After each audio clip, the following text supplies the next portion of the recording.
कहते हैं ना, कुछ सपने देखने के लिए बड़ी आंखें नहीं, बड़ा दिल चाहिए।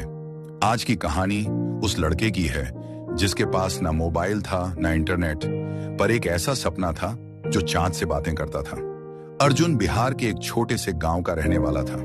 पिता किसान, जिनकी कमाई बस इतना थी कि 2 वक्त की रोटी चल जाए। माँ जो हाथ से चूल्हे पर खाना बनाती और शाम को दिया जलाकर घर रोशन करती। घर में एक ही कमरा था और उसी कमरे में अर्जुन ने सितारे गिनने शुरू किए। जब बच्चे गिल्ली डंडा खेलते, अर्जुन आसमान में टिमटिमाते तारों को देखता। एक दिन मैं भी उड़ूंगा, वो अक्सर कहा करता था। लोग हंसते थे, अरे बेटा, तू तो गांव का लड़का है, सपने छोटे देखा कर। लेकिन अर्जुन जानता था, सपनों का गांव या शहर से कोई रिश्ता नहीं होता, सिर्फ हौसलों से होता है। रात को अर्जुन खेत से लौटता, थका होता, लेकिन किताबें नहीं छोड़ता। बिजली नहीं थी तो मिट्टी के दिए से पढ़ाई करता। पुरानी किताबें, सरकारी स्कूल, टूटी टेबल, पर उसका जज्बा सबसे नया था। हर रोज एक नया चैप्टर, हर रात एक नई उम्मीद। कई बार भूखा सोया, कई बार दोस्त के नोट्स मांगकर पढ़ा। गांव में लोग कहते, ये लड़का पागल है, आसमान में उड़ने का सपना देखता है। लेकिन उसे फर्क नहीं पड़ा, क्योंकि जब सपना सच्चा हो तो पूरी कायनात तुम्हें तैयार करने में लग जाती है।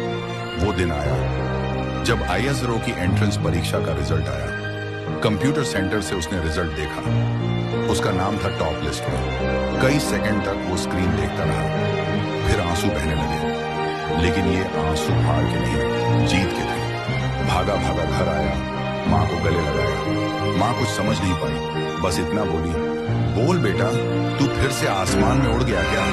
और अर्जुन ने जवाब दिया, माँ, इस बार मैं सिर्फ देखा नहीं, मैंने उड़ान भर ली। आज वही अर्जुन ISRO का हिस्सा है। रॉकेट बनाता है, मिशन डिजाइन करता है और हर बार एक नई ऊंचाई पर देश का झंडा लहराता है। उसी गांव में जब प्लेन उड़ता है तो लोग अब कहते हैं, देखो, अर्जुन उड़ा रहा है। कभी किसी के सपनों पर हंसना मत, क्योंकि हो सकता है वो मिट्टी में पला हो, पर उसका मुकाम सितारों से ऊपर हो।